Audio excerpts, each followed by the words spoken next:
Yes, hello tradies. Welcome to Season 3, Episode 19. We are brought to you by the great people at St Andrews Beach Brewery, the new brewery at Melbourne Park, the only place to be before a game at the G this season. I don't sound like I'm about to die, which is good news for the listeners. And Mitchell, or is it Caro, is sitting opposite me. Hello, Sam. I got a few messages last week checking on your welfare, so good to hear that you're back with us. Thank and you. you're back firing. Great to be here. Heard a bit of Wimbledon, actually. I was scrolling the other night, the TV channels, and heard a bit of your finest, so quite smooth. We don't get to see you as much, which is a bit of a flattening part of my weekend. Probably a good thing for the viewer. Too much Sam is too much Sam. Yeah, you're not wrong. Yeah, we just the occasional voiceover is the only thing that needs to be heard. How you going with your lane? Sort of just so when the game's rolling on, you know having a good chat. Do you sit back and watch the tennis? What sort of? I'm curious to see what happens. When you're not talking. Do you know I've worked with a lot of people like you across different formats and different mediums. She might be one of those gifted minds that I've worked with. She's got one of those minds that clearly can take in information and then store it in the back of her brain, like people store things in drawers, right? And then you can access it whenever. So a lot of our job is sitting and sort of watching, but you've got to be across different matches that are happening, right? And there's only so many TV screens you can have. Yep. So the majority of matches you're not actually physically watching. Yep. And so the producer might say to me, in the middle of a Djokovic match, okay, we're going out to court 18. Where world number 450 is taking on the 5th seed. And I've got like a computer and 4,000 notes and blah, blah, blah. And I just throw it at Yelena, who's just sitting there with her phone, and she can just talk. Yeah. And she can talk about the match as if she's been watching it. Yeah, okay. It's unbelievable. It is genuinely scary. I guess it'd be like if we were doing a trade show and you had to recall something about, 25th player on a list. Yeah, I guess. But international sport, hundreds of players, men's and women's. Yep. And she can recall, Mitch Cleary's got a 2-love record over Sam McClure. They actually met in 2018 in Miami. Sounds about right. Yeah, well, I feel like you'd be crafty on the tennis court. I actually was quite crafty. Yeah, yes. Serve and volley. I can see that. Did you play with your glasses or did you have contact? No, I played a lot before I actually got glasses. I got glasses at 15. Was tennis your sport apart from footy? Yeah. Okay. Went from tennis to cricket about 15. I didn't know this. A funny story about the glasses? Please tell me. I realised I was blind at the 2008 Victoria Dream Team game at the G. Remember Richo played with Jonathan Brown? One of the great games. It was the tribute game for Australian rules footy. Right. And I was sitting there with mates. We caught the train up, the V line from Geelong. Sitting there and I couldn't read the scoreboard. I said to my mate, can you read that? And he said, yeah. I said, I cannot read that from the other side of the ground. And from that point, I've been a Four Eyes. Wow. We just learnt about Mitchell's blindness, Scotty. The origin story. My whole life revolves around footy. Happy birthday, by the way. Thank you. I saw Class roll with a little gag last night. That was a bit unfair, wasn't The it? 40-year cake. Yeah. So How far out were they? So for those who didn't see Classified, which according to the ratings is basically, basically no one because everyone watches it. Not the recent ratings. Yeah. I don't. The feedback that I received last week is just go easy on Mitch. There's no need to kick a body on the ground while it's dead. That's the feedback. At the end of the show, they brought out a cake. It was my birthday yesterday. And the idiot producers thought that it'd be a funny gag to put a big 4-0 in the cake and then run a super underneath. Oh, was there a super? For those that are not aware of what a super is, text on the screen saying happy 40th scoop. I was 34 yesterday. I understand that I look potentially slightly older sometimes, but I'm not 40. Who was the most obscure person you got a birthday message from? No one obscure. Okay. I don't think. Well, the only way you can contact me is my number, so it's not really obscure. I got a lovely message from my my auntie who lives in Broken Hill, where my dad's family's from, and she sent me this beautiful message, as only she could have, saying congratulations, happy birthday, and how special that you get to spend your 34th birthday at Wimbledon. I had to sort of, Auntie Jenny, I'm not actually there. I'm sitting in the studio in the middle of the night. Speaking of birthdays, you share one with Michael Voss. Do I? He was 50 yesterday. There you go. And it was put to me. This will be good. You know how clubs like to share happy birthday messages on their socials? No, sorry, you wouldn't know. Scotty would be well across it. Right. Every club, every player on the list, happy birthday. Okay. Old, Billy, your 21st birthday. Yep. Nothing on the Carlton socials yesterday for Vossi. Is this the beginning of the end? Oh, kid, the kicker bloke while he's down. No. Was it actually his 50th? Yes. Oh, happy 50th to Michael Voss. On his birthday. So you share a birthday with Vossi. How'd you find Agenda Setters? Obviously, for people that watched or didn't, Caro away for a couple of weeks. We're all sending our best to Caro, by the way, who's just lost her father.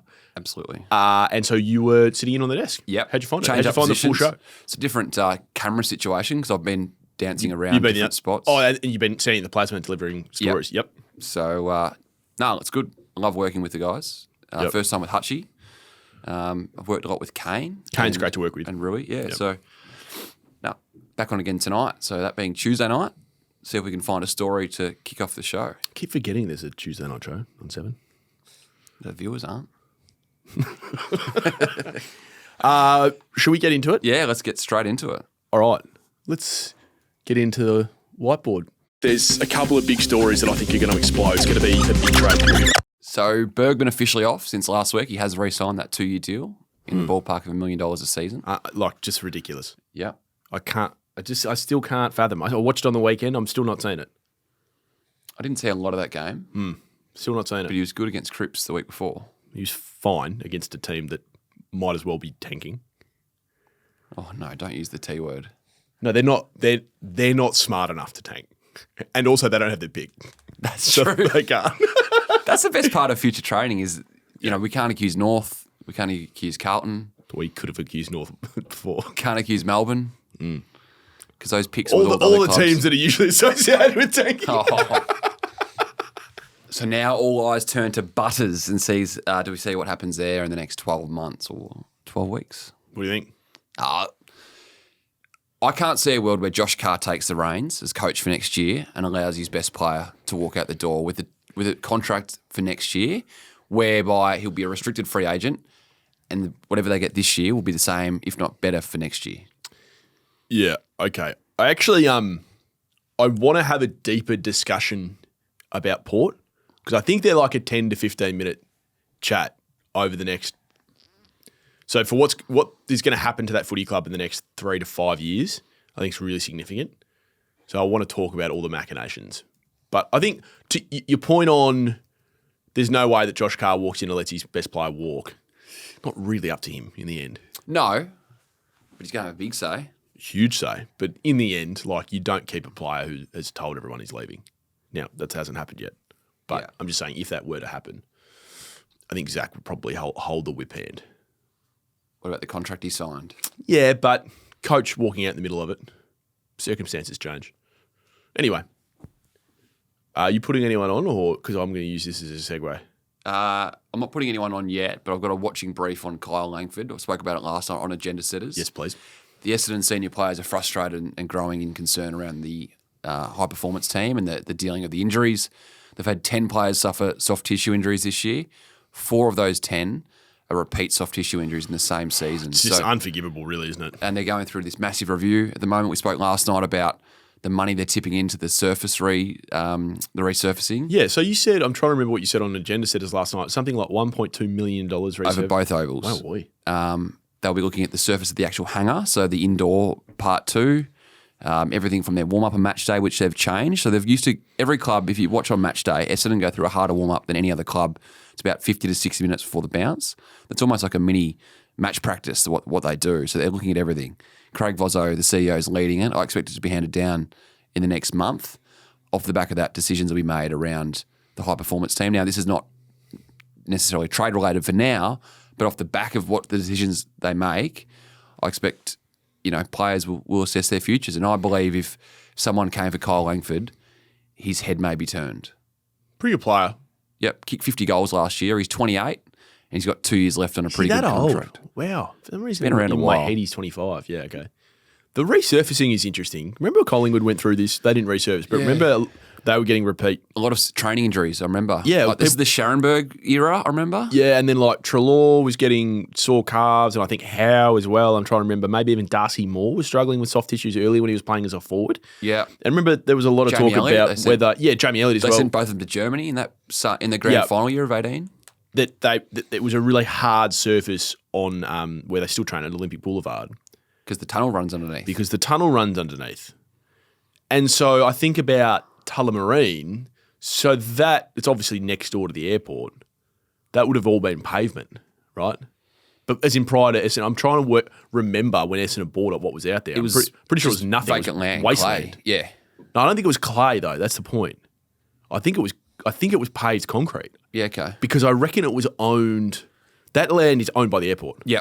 Right, so they lease it. And Paul Little was part of that deal, right? Yeah, because Paul Little, apart from being a real estate mogul, also has a lot to do with airports. And I think I may be talking out of school here, but one of the ideas that Paul Little had, I'm not sure if it ever got up, Mitch, was he wanted to run a private hangar that all the celebrities, particularly performing celebrities, could use when they came to Melbourne. So, for instance, the idea was if, say, Adele or Beyonce came to Melbourne and they were just here for, say, 3 nights and 3 shows, instead of having to, the rigmarole of going to Crown and moving in, they could just have a hangar that was like a luxury hotel that was also a green room. Their crew could stay there. So if Katy Perry's coming to play for the grand final, they bring their own production team, they stay there. Yeah. That was the idea for a while. Anyway, getting completely off topic. Well, that's what you got. So the jet base is not far from the main terminal at Melbourne Airport. The jet base? Yeah, Melbourne Jet Base.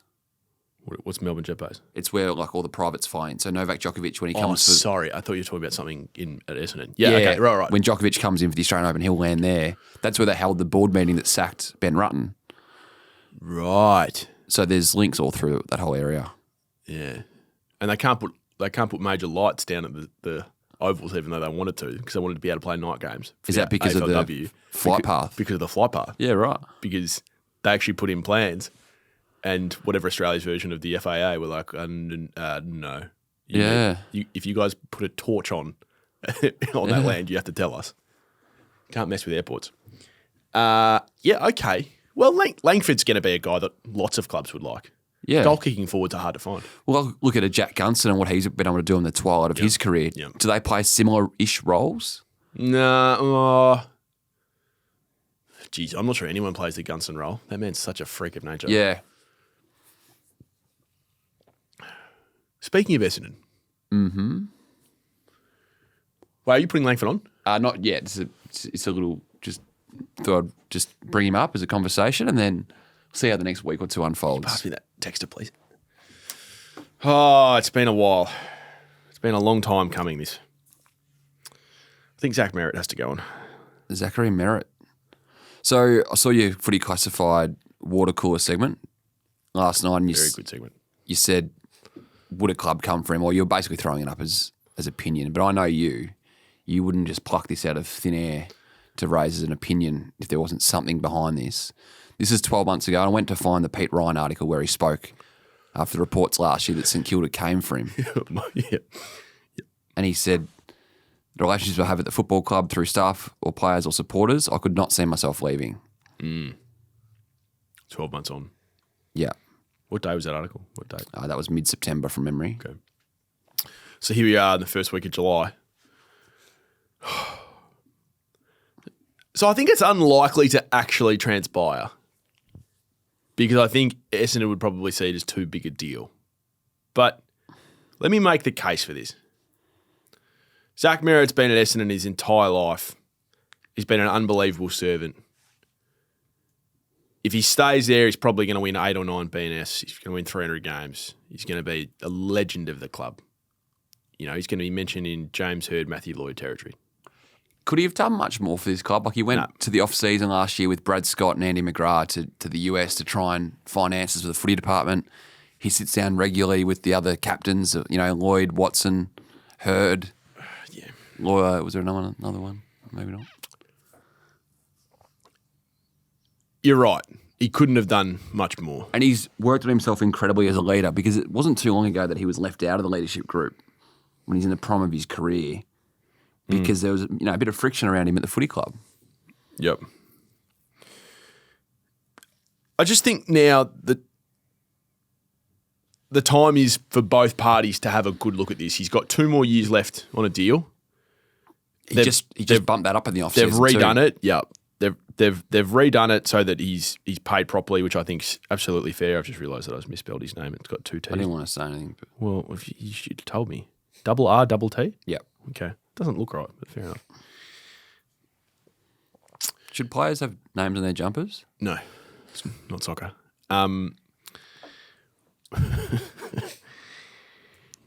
Essendon have, at the moment, picks 5 and 6. They've got Melbourne's pick from last year because Melbourne slid further down the draft or up the draft to get Harvey Langford. So they've got Melbourne. Well, Xavier Lindsay was essentially that pick for. Oh, sorry, was it Lindsay? Yeah. Not Langford. I believe so. Yeah. Okay.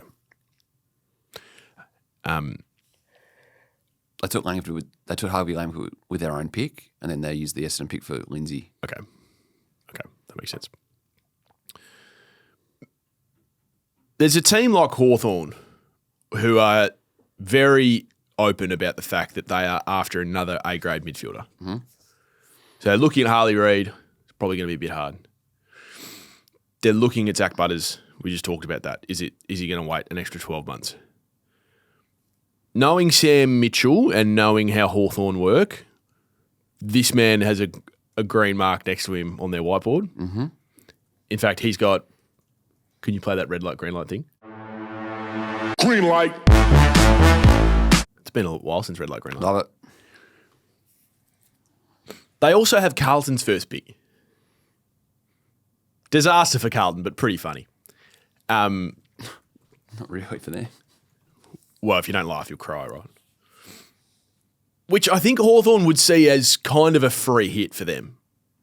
You're going to end up with a top 8 pick. Well, we thought it was going to be between pick 12 and 18. Yeah, I think a lot of people thought it might be between 14 and 18. And West Coast certainly thought that when they chose to take Hawthorn's pick instead of Carlton's pick that they were offered. So here's my question to you, Mitchell, because there's no way that Essendon are ever going to drive that they are open to losing their captain. Never. Which is completely fair enough. And again, I'll just come back to what I said right at the start. I think this is probably more unlikely to actually transpire than to happen. However, what I do believe in putting this on the whiteboard is that there are things in place that clubs will have a crack at Zach Merrett. And while they will never admit it, I think Essendon, they'll feel that they're incumbent to have a look at it. So my question to you is, what's the deal that makes them consider? Because if Hawthorn say Carlton's pick is on the table and our first pick next year is on the table, I think Essendon look at it. I don't think that's enough. He's 30 though. He's 29. Yeah, he turns 30 by the end. Yeah. Now, there's different ways of looking at his age. One is that not many players get better after they turn 30, and the other one is the way that Zach Merrett plays, he probably could be playing till he's Scott Pendlebury's age. Yeah. And look at Marcus Bontempelli and what he's been able to do at post 30. Has he signed yet? No. I see. It's happening. Another week. Do we need to do a special tradies pod down at the kennel? Bring Diva down, maybe Baxter come have a look. Yeah. Baxter loves getting out to train. Should we do a Fine Bont episode? I was there yesterday. Where is he? He was there. Where's his contract? Do we need to put the two in the same room? I'm getting worried. Is it officially alarm bells? Oh, I'm concerned. I'm concerned. Anyway, we were talking about Zach Merrett, and you're talking about his age. Yes, go on. I think if Essendon were to probably look at it, it'd need to be 2 top 10 picks. And yes, that pick this year is a top 10 pick in a weaker draft. But the pick for next year, if Hawthorn have success, that's a pick in the late teens. So my case is this. Essendon have had a horrible record of picking blokes in the draft. They've got a guy who's achieved just about everything, doesn't look like he's going to be part of their next flag, is desperate for success. We know that.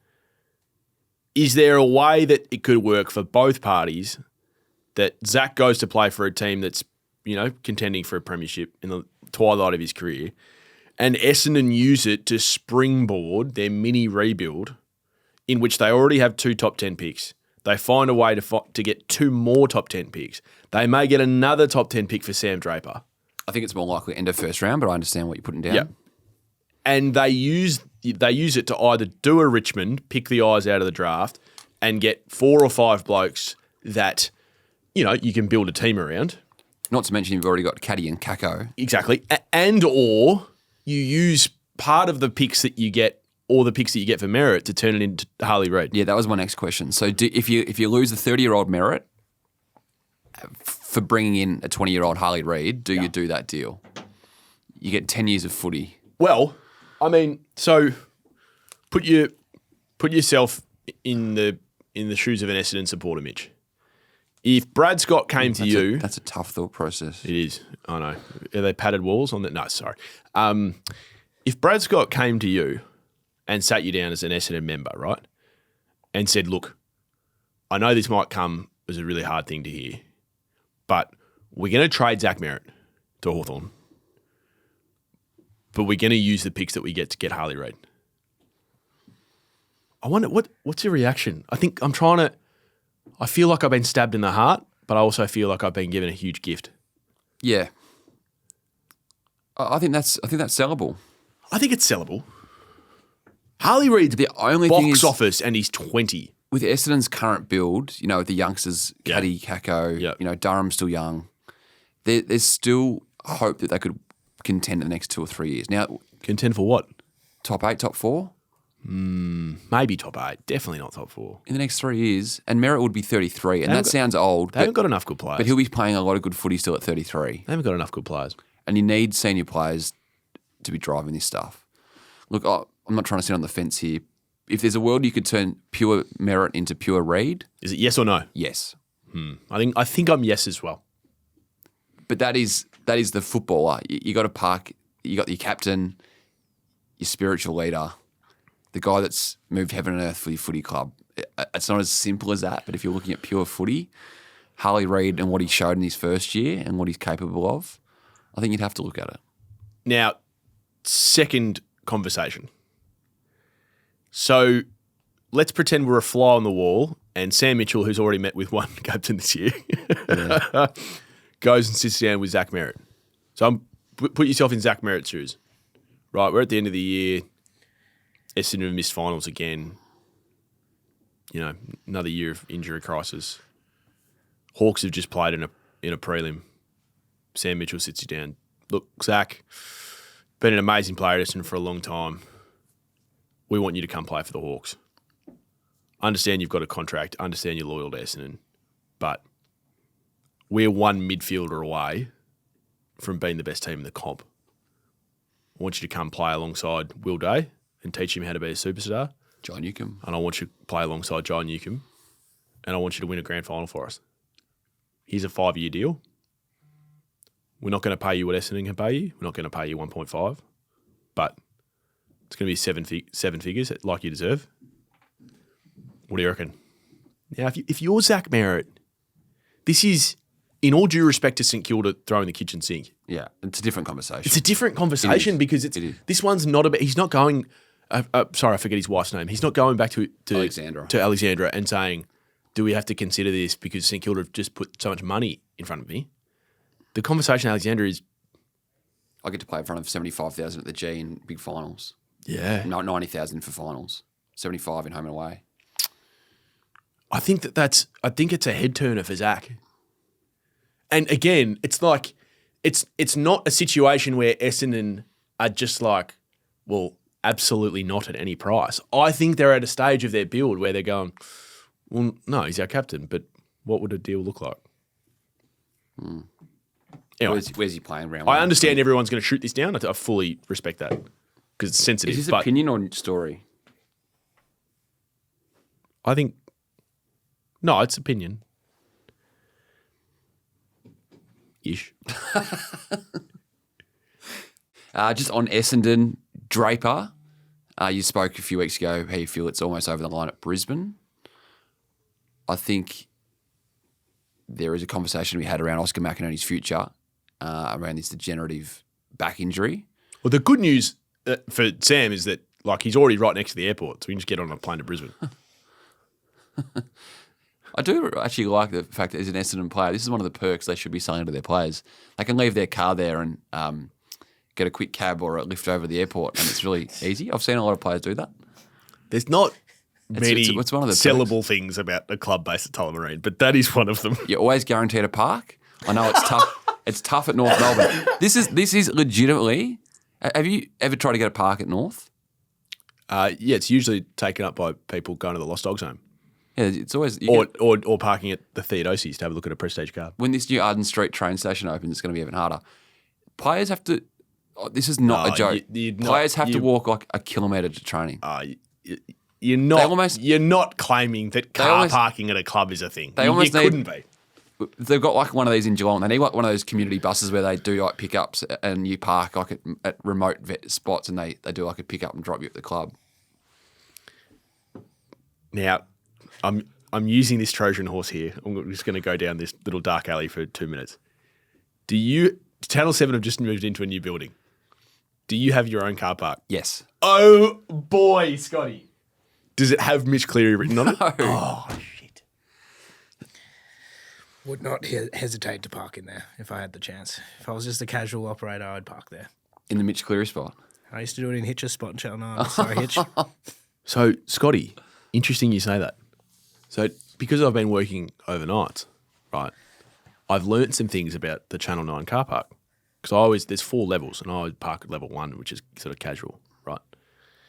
Level 4, which I didn't even know existed, is only for, there's only like 10 car parks up there, right? And the majority of them are camos, big Land Cruisers that fit all the gear in them. But there's one car park that has a name on it, Peter Hitchener. Right. But there's no doors. Like, I'm just like, where do you go once you park there? There's a secret James Bond door. Just for Hitch? And anyway, I swiped my card on it. This is the middle of the night. Da-da. No. The door opened. And then, again, there's nowhere to go. Like, you're in this secret corridor. And I've since learnt that there's a back door in that takes you straight into the makeup room. Straight into the makeup room. Wow. But my card didn't get me in there, so I had to walk all the way I guess around. you need every minute in the makeup room that you can get. I do, absolutely. That is It's a low blow, but that's completely true. Where were we? Sam Draper. Yeah, so McInerney, I think it's uncertain whether he plays on next year at all with his back injury. Okay, wow, So that's significant. Yeah, with the Draper conversation, I can understand why that's ramping up. And then Essendon got a decision to make around their other rucks. So Nick Bryan also out with the ACL, and Vicentini has come in. Yep. And looked okay, but he's still a young kid. So whether they then get into this ruck market of a Riley O'Brien, do they entertain the Royal Marshall conversation? The Maybe ruck merry-go-round. Maybe not the right age demographic. So, just one more before we move on. I want to talk about the Ds, but Luke Jackson, not necessarily for Melbourne, but I think there's still another chapter to be had in the Luke Jackson. I'm not putting a line through him just yet. I think the Cozzy Pickett re-signing at Melbourne and the unlikeliness of him ever requesting a trade in the next year or two has made it more difficult for Jackson. But I still think there's a bit of oxygen left in that one, just having made a few calls over the recent days. Oh. It's more, I think this has been kicked, the can's been kicked down the road. Any update on Jamarra? Yeah, he wasn't at training yesterday. I was there at Whitten Oval. He's still down in the southwest, mourning the loss of a loved one. And there's no timeline on when he'll be back at the club. Okay. Hopefully that's in the next day or two. But I'm getting the sense now it's more unlikely than likely he'll play at any level this year. I think he needed a good So not even VFL? month-long block to be put up for the VFL. Well, that's sad. We're now 7 weeks left in the season. Yep.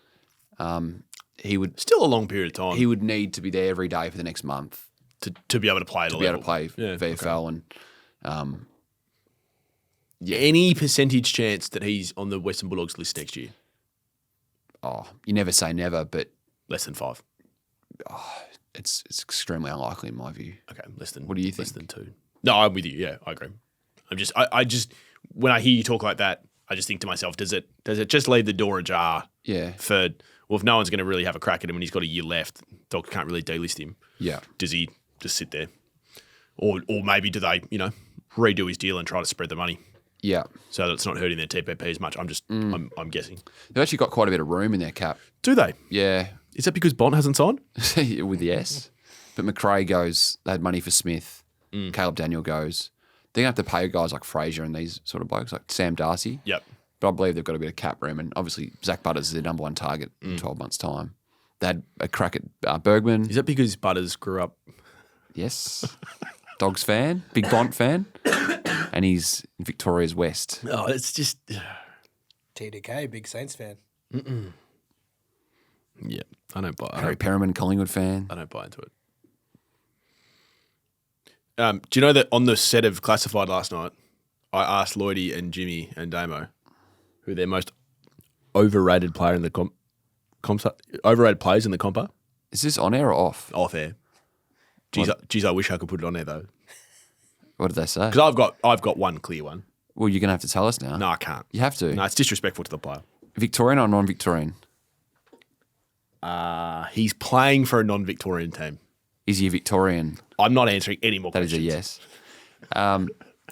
Is he a midfielder? I'm not answering That's any a more yes. questions. Is he under the age of 23? I'm not That's a answering yes. any questions. You won't get it. Okay, there'll be people out there just doing their work on that, and I reckon I'll get a few texts in the next 24 hours. Just my one just seems to be this kind of rolling thought that he's just a superstar, and I watch him and I don't see it. He's a good player, but Have I ever raised him for the whiteboard? I don't see the superstardom. I don't know. Don't know if you have. Finn Callahan was very good the other night. Oh, he's a gun. It's not Finn Callahan, is it? I hope. No. Good. It's not Finn Callahan. Good. Hey, can we do a mini nuts and bolts that you can help me out with? Yep. Play the stinger, Scotty.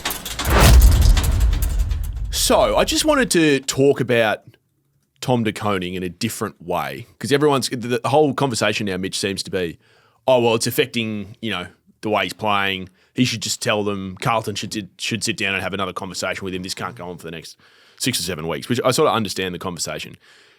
Can I take you back to 2018? Mm-hmm. Do you know where I'm going with this? No? So who was a star forward, ironically the same manager, that ended up telling his team that he was leaving before the end of the year? Lockie Henderson. Have a think about it. Yeah, he's one. He wasn't a star forward at this point, though, was he? He was more of a back. No, he actually was, I think, playing forward. Different management group that he was with Tom Petruccio. Yep. De Koning is with Robbie DeRazio and Paul Connors. Yep. Tom Lynch is with that management stable. There you go. So if people remember, Tom Lynch is struggling with a knee injury in 2018, so he's not actually playing, right?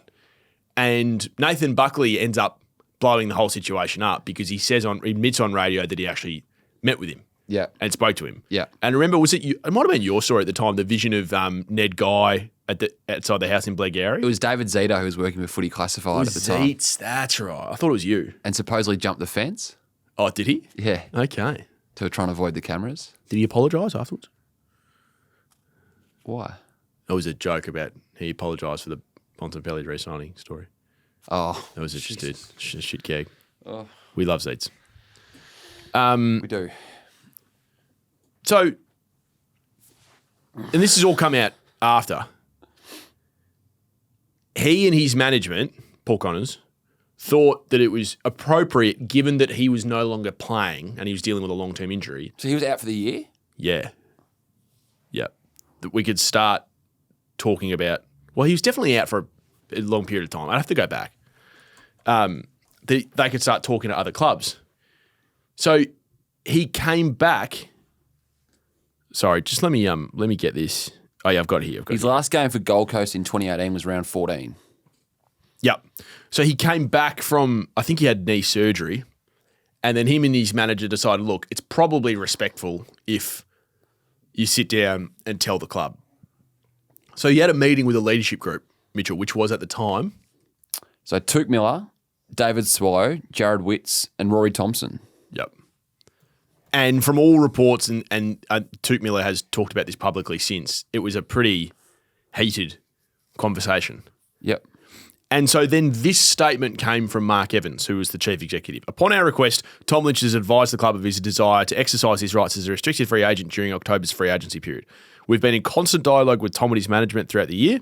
Early last month, we had indications that a decision was heading this way, and we asked Tom to give us a decision when he returned to the club. He returned to the Gold Coast after surgery on his knee today and informed us that the playing group of his intent. We accept that free agency system provides this option for Tom and will move forward with the best interest of the club at heart. I can confirm that the board, senior members of the football department and the player leadership group share a view that Tom should relinquish his captaincy of the club and therefore his position has been rescinded. The club will continue to assist Tom with his rehabilitation from injury. However, he won't be part of the football program for the remainder of the season. Tom understands all the mechanics of being a restricted free agent, which ultimately can't come to a conclusion until October.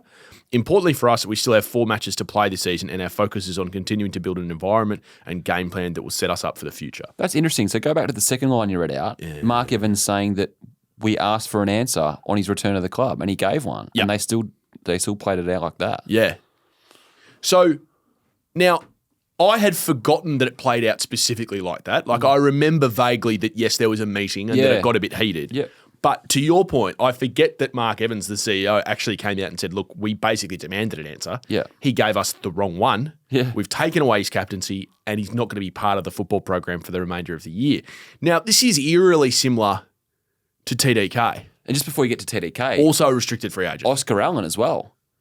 So he's captain. He's out for the year now. Yeah. You know, would West Coast go and ask for an answer? Yeah, it's a good point. He's injured as well. He's not playing again? Yep. But gone TDK? So TDK, same management. Yep. So I'm putting 2 and 2 together here, Mitch. And I'm saying to you, my gut feel is that Tom's already made his decision that he's joining St Kilda next year. I don't know that to be true.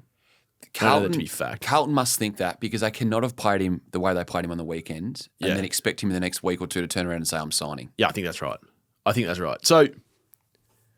So getting back to my original point and using this as a nuts and bolts, I can understand why there's a lot of people in the media and a lot of fans that are saying, well, they need to sit down and have a conversation, right? But if I'm Paul Connors advising him, I've got Tom Lynch in the back of my head. Yeah. And I'm thinking, well, the last time we did that, the last time I advised one of my clients to be honest with his club, they torched him for it. And De Koning's fit and playing. Yeah. So that's why I just don't think we'll have a decision until the end of the year. And that's why, like, to use this as a bigger point with Carlton, I just think the whole thing's so messy, but we've still got 7 weeks left. 2 months is a long time. This isn't 2 weeks. Like, they had 4 weeks left. So how many times are we going to have this conversation? Like, so on Friday, if De Koning has another substandard game and Carlton get beaten by 58 points, which is pretty likely at the hands of Brisbane, given Brisbane's record at Marvel, are we just having this whole conversation all over again next week? Like, at what point does it come to a head? But do we want an answer? Are we ready for that? Well, but I think... Can he play it the rest of the year if he gives an answer that he's going? I don't know the answer to that question. What I do know, Mitchell, is that whether it's an answer on Voss or it's an answer on De Koning or it's an answer on something else, there needs to be some sort of pressure release valve at Carlton, because it's just getting this is starting to damage the brand of what used to be one of the biggest sporting organisations in the country. You and I did an episode of Dylan Friends last week, which you can catch on the Dylan Friends channel. Yes. And I posed a question to Dill: how much damage in the next 7 weeks can be done to this footy club on relationships and all these sorts of... I think it's a great question. ...implosion, because Rob Priestley, the president, came out with 8 weeks left in the season and said that we are putting a decision off on the future of the decision-making around key roles, coach, essentially the footy manager, until post-season. But how much damage can be done in that time? Well, yeah. I think a fair bit. What's the over-unders for the crowd on Thursday? Carlton, Brisbane? Yeah, Thursday night. And Thursday night crowds have... I know you and I have a gag about the ratings, but in all seriousness, so Thursday night crowds haven't been great. 30? Yeah, and that's That's a bit yuck, isn't it, for a team like Carlton? Who are consistently pulling 40, 45. Carlton would not, outside of maybe Gold Coast and GWS, my gut feel, having grown up a Carlton supporter, would be that it would be a long time since Carlton have played a home game against a crowd of less than 30,000 outside of GWS and Gold Coast. That would be my guess. Yeah. I'm not sure how quickly you can look that up. So, yeah, I just wanted to talk on TDK through the lens of the Tom Lynch scenario. So do we see the Koning and Pitnet play together for the rest of the year? Do they try and get Another minutes good question. into Pitnet? I don't know the answer. I don't know. I really don't Because know. the thing here, there's nothing they can do that's going to diminish the value of Tom de Koning. They're already getting a first-round compo. St Kilda's offers there. That's not changing. Actually, you know what? That's a great point that you raised that sort of hasn't been talked about that much. It doesn't matter what happens. The compo's not changing. Yeah. So, like, if he had 3 disposals for the next 7 weeks, Yeah. it's not as though, I'll pick 10 sort of, if I'm St Kilda, I'm now offering pick 19. Like, Yeah. so the comp's the same.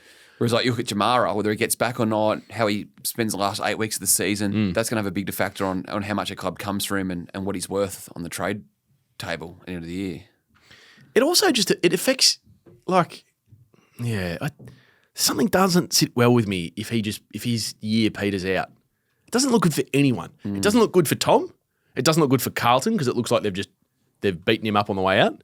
And it doesn't look good for St Kilda because all of a sudden, they're announcing their next $1.7 million player, and when they show him off to their cameras, it's like, is that the bloke that like hasn't had a kick for 3 months? It's good for no one, Mitchell. And one other thing I don't think we've discussed fully on this show is my belief is the big decision making around Tom at the start of the year, Carlton or St Kilda, was, am I willing to be the guy to go to the Saints and be the $1.7 million man and to carry that tag around with me? That's going to be a massive burden. I don't feel like he's the sort of guy that would bother him that much. You're probably right. But I also don't know. Yeah. He's pretty chilled. But if he has a poor month to start next year, there's going to be a lot of noise around this contract. Totally agree.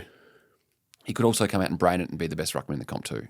Yep. Which he was looking like doing in the first 6 weeks this year. Well, yeah, the first 10 weeks of the year it was him and Gawn, right? Yeah. And then distance. Can I just talk Melbourne? You and I have discussed the D's at length on this show over the last 12, 18 months. Yes. You were big on trading Oliver Petrarca last year. I was of the view that if you can cash in now and keep them with the likes of Viney, Gawn, Lever, May around and have one more crack, it wasn't the worst thing. This year, they're the 7th oldest team on average that have played. So this is not a developing young team on paper in terms of the age group of the club. Correct me if I'm wrong, but was it your feeling out of Melbourne this year that they thought they were in the conversation to contend? This at the start of the year, it wasn't a definitely. We're a developing team. We're bridging generations here. That's why they kept Oliver and Petrarca. Correct. They thought that they could have one last crack at it. Well, I felt that Simon Goodwin's language softened on the weekend. Okay. I think this is partly due to the fact that they've won just 6 of their last 22 games. This is Simon Goodwin speaking post game. We know where we're at as a footy club, in terms of what we're trying to create. And I've said this a little bit, but we're in a bit of a hurry to try and transition to our next premiership team, and that comes with that. You need to start winning, but you also need to build the right way.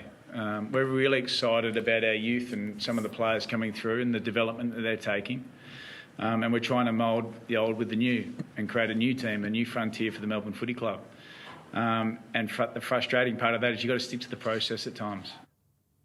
So the word transition. Yeah, I missed that. Sets off alarm bells. Well done. This is a side that traded out their first round pick for 2025 to Essendon. It wasn't a bad trade, and we discussed it earlier, but they go and get Xavier Lindsay, who's going to be a 200-game player. And that pick, if it's 5 or 6 in this year's draft, you're probably getting Lindsay around that mark anyway, given the depth of this year's draft compared to last. Plus, you also get 12 months of development in him. So that's not a bad trade. But it was a sign that they thought they could do that trade last year because they thought they were in contention this year. You're not trading away that pick if you think it's a top 4 or 5 pick in 12 months' time. And they're not contending right now. So if they keep their current crew of players, they'll have 13 players over 30 next year. But Marty Hall will go, Tom McDonald's in limbo, and I think Jack Billings is unlikely to be extended. So it'll be probably 10 players 30 or older next year. And it was only 12 months ago, around this time last year, that they were pursuing Dan Houston.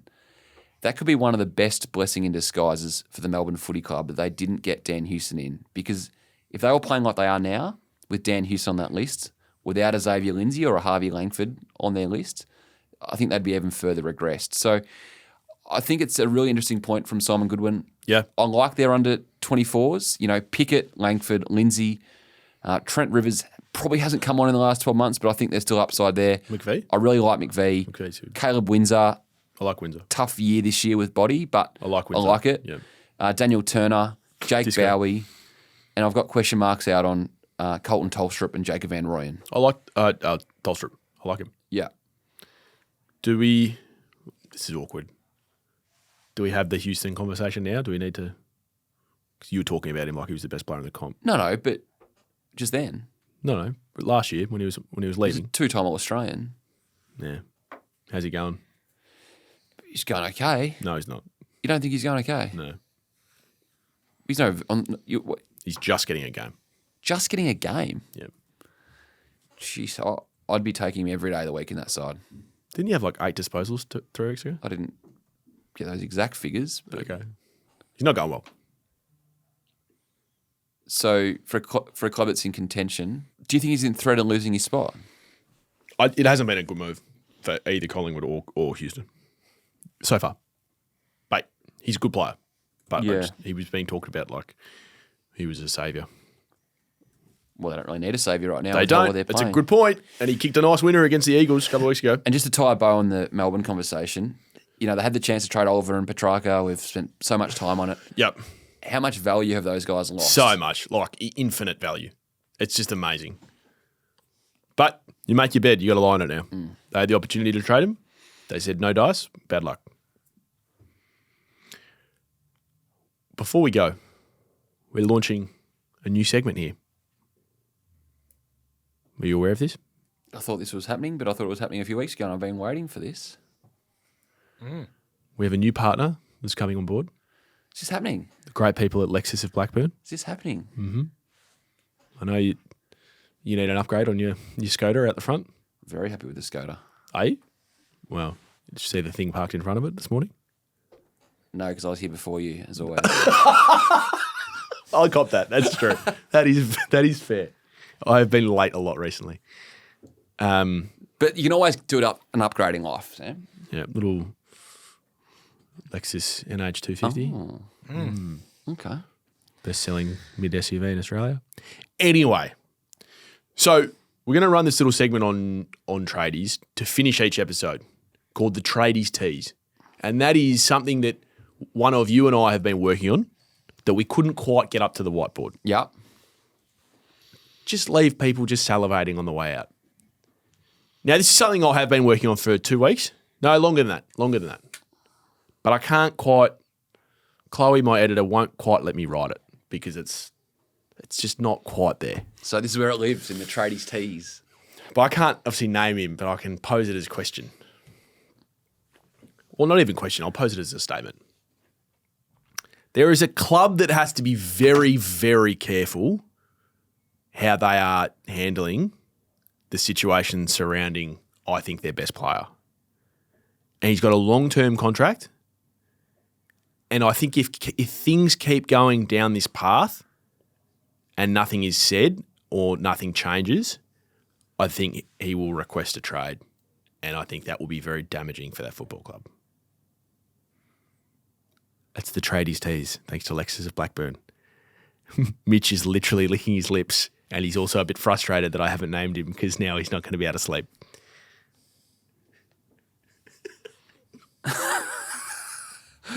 Oh, boy. I've got a bit of work to do. Feel like that might go a bit mental on social, Scotty. All right, Mitch has just had a little guess off mic.